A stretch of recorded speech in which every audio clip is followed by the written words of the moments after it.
Mkoa wa Tabora tuna tukio moja la mauaji ambalo limetokea katika wilaya ya Igunga, ambapo tarehe 25 mwezi wa 3 mwaka 2026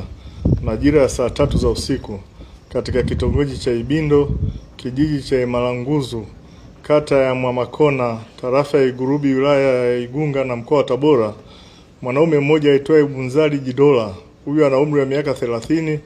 ni Msukuma, mkulima na mkazi wa Imalanguzu, alimchinja kwa kitu chenye ncha kali mtoto wake mchanga wa miezi miwili aitwaye Dorcas Bunzali, na kisha kumjeruhi kwa kitu hicho hicho chenye ncha kali mke wake aitwaye Geni Ndaki. Mke wake ana umri wa miaka 24, ni Msukuma na ni mkazi wa Ebutamisuzi, na kisha alitokomea kusikojulikana baada ya kutekeleza tukio hilo. Majeruhi ambaye ni mke wake alikimbizwa katika hospitali ya Nkinga na baada ya kupatiwa PF3 na polisi, na anaendelea na matibabu na mpaka sasa hali yake bado sio nzuri. Aidha, baada ya tukio hilo askari wa sungusungu waliendelea kufanya ufuatiliaji, ambapo walifanikiwa kumkuta mtumio huyu akiwa amejinyonga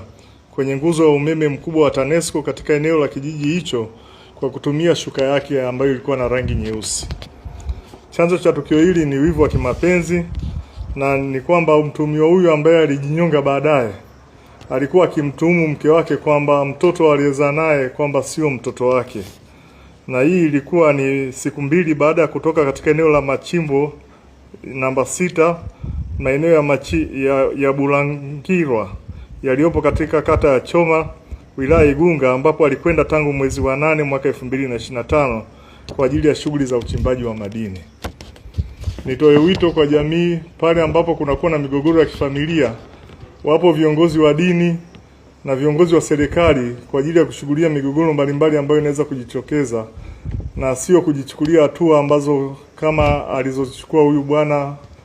na mwisho wa siku kujiua yeye mwenyewe.